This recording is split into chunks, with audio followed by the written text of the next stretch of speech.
Thank you. ఈ trolling నేను accept చేస్తా. Thank you. Okay, thank you. ఈరోజు ఈ ఫంక్షన్కి ఒక మాస్ మహారాజా అభిమానిగా ఇక్కడికి వచ్చాను.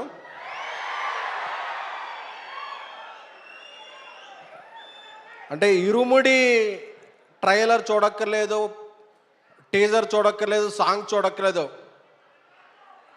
టైటిల్ అనౌన్స్ చేసినప్పుడు మాస్ మహారాజా ఆ గెటప్లో కనిపించినప్పటి నుంచి ఈ సినిమా బ్లాక్ బస్టర్ అనే ఒక ఇంప్రెషన్ అయితే మాత్రం ఇండస్ట్రీ అంతా కూడా అందరికీ పాస్ అయిపోయింది. మా కమ్యూనిటీలో ఒక 20 days బ్యాక్ వాకింగ్ చేస్తున్నాను. వాకింగ్ చేస్తుంటే ఒక చిన్న పాప వచ్చింది. అంకుల్ మీరు సినిమాలు తీస్తుంటారు కదా అన్న. అవునమ్మా అన్న. మీకు అన్నీ ఫస్ట్ డే టికెట్స్ వస్తాయా అన్న. అంటే ఆ చిన్నపిల్ల కదా, ఏదో స్పైడర్ మ్యాన్ సూపర్ మ్యాన్ అడుగుదని వస్తాయమ్మా, ఏ సినిమా కావాలని. ఇరుముడి టికెట్లు కావాలి అంకుల్ అని అడిగింది. అంటే ఈ సినిమా చిన్న పిల్లల్లో, ఫ్యామిలీల్లో, ఆడపిల్లల్లో, ఒక మహిళల్లో ఒక ఇంజెక్ట్ అయిపోయిన సినిమా. August 21 ఈ సినిమా ఓపెనింగ్ చూస్తే అసలు ఈ సినిమా కిందకి ఎలా వెళ్ళిపోయింది అనేది మాత్రం ఆ రోజు ప్రూవ్ అవుద్ది. అలాగే అందరూ మాస్ మహారాజ్ అంటారు, బట్ ఆయన మాసివ్ మహారాజ్. ఎందుకంటే ఈ సినిమా బుకింగ్స్ చూడకల్లా ఎప్పుడో ఒక 15 years బ్యాక్ రిలీజ్ అయింది శంభో షో శంభో. మొన్న రిలీజ్ చేస్తే అస్సలు థియేటర్లో పగిలిపోయినాయి. ఎక్కడ పడితే అక్కడ, ఏ షో పడితే ఆ షో, బుక్ మై షోలో ఫుల్స్ అలా పడ్డాయి. అలాంటి మాస్ మహారాజ్కి కరెక్ట్ అయిన కంటెంట్ శివ నిర్వాణ గారు ఇచ్చారు. August 21 మార్నింగ్ షో నుంచి ఆయన August 20 ప్రీమియర్లు వేస్తారో ఏమేస్తారో నాకు తెలియదు, కానీ August 21 షో ఎప్పుడు పడిందో ఒక్కటే మాట, ఒక్కటే టాక్, అందరూ కూడా బ్లాక్ బస్టర్ అనేది. ఎందుకంటే ఈ సినిమాలో ఫార్చునేట్లీ కొన్ని సీన్లు చూశాను.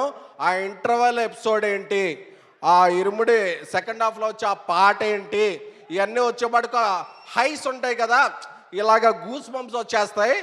సో అందరూ కూడా, ఎవరో కూడా మామూలు సినిమా ఎక్స్పెక్ట్ చేసి రాకండి, ఒక ఫుల్ మీల్స్ ఎక్స్పెక్ట్ చేసి రండి. మీరు అందరూ కూడా హ్యాపీ అవుతారనే కాన్ఫిడెన్స్ నాకుంది. ఎందుకంటే మాస్ మహారాజ్ ఎప్పుడైనా సరే ఒక కంటెంట్ని నమ్మి ఈ సినిమా మనసు పెట్టి చేస్తే అది ఫెయిల్ అయిందన్న రికార్డు ఆయన చరిత్రలో లేదు. ఈ సినిమా కూడా, ఇరుముడి సినిమా ఒక చరిత్ర సృష్టించే సినిమా. శివ నిర్వాణ గారు నాకు చాలా ఇష్టమైన డైరెక్టర్. ఇన్ఫ్యాక్ట్ మా చెన్నైలో స్టోరీకి కూడా వచ్చిన అతి కొద్ది గెస్టుల్లో ఆయన అక్కడ వచ్చి మా సినిమాని చాలా దీవించారు. Thank you sir. GV Prakash గారు మా ప్రేమ కథా చిత్రం తమిళ్లో డార్లింగ్తో రీమేక్ చేసినప్పటి నుంచి ఆయనతో ఒక మంచి పరిచయం ఉంది. థ్యాంక్ యూ జీవి ప్రకాష్ గారు, ఎక్సలెంట్ ఇది ఇచ్చారు. సాయి కుమార్ గారు మీరు 50 ఏళ్ళు కాదు, అంటే బాబాలు ఉంటారు చూసారా, మీరు 100, 150, 200 ఏళ్ళు వేసి అలాగా ఎప్పుడైనా సరే ఇప్పుడు 50 ఎలా చెప్పారో అప్పుడు 100 ఏళ్ళు అయిందని చెప్పుకోవాలని కోరుకుంటున్నానండి. ప్రియా గారు, అలాగే ఇండియాస్ బిగ్గెస్ట్ బ్యానర్ మైత్రి మూవీస్ వారు తీసే సినిమాలన్నీ కూడా చాలా వేరే స్థాయిలో ఉంటాయి.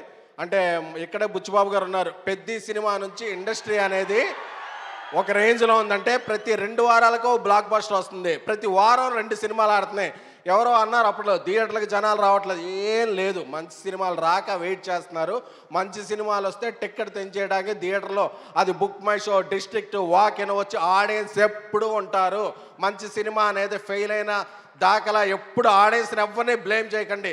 మనం మంచి కంటెంట్ ఇస్తే ఆడియన్స్ ఫస్ట్, అది ఏ సినిమా అయినా సరే నెత్తిన పెట్టి చూసుకునేవాళ్ళు మన తెలుగు ఆడియన్స్. ఎందుకంటే మీలో ఉన్న ఈ రోర్ తెలుసు, అక్కడ ఉన్న మీ హోర్ తెలుసు, అర్థమైపోతుంది. ఈ రెండు కలిస్తే ఇరుముడి జోరేంటో తెలియబోతుంది. So mass Maharaj come back కాదు, he's coming back with a banger. మీరు ఫిక్స్ అవ్వండి. August 21 Irumudi is gonna be biggest blockbuster of mass Maharaja Ravi Teja గారి కెరియర్. సో మళ్ళీ ఆ రోజు ఈ క్లిప్ తీసుకుని వేయవలసిందిగా మా వంశశాఖను కోరుతున్నాను. Thank you sir, thank you for inviting me. ఈ సినిమా గట్టిగా కొడుతున్నాం, మన మాస్ మహారాజుల అభిమానులందరికీ చెప్తున్నా, కొడుతున్నాం, గట్టిగా కొడుతున్నాం. Thank you so much. And SKN గారు, ఎస్ వేదిక మీద ఉండవలసిందిగా రిక్వెస్ట్ చేస్తున్నాం. ఎస్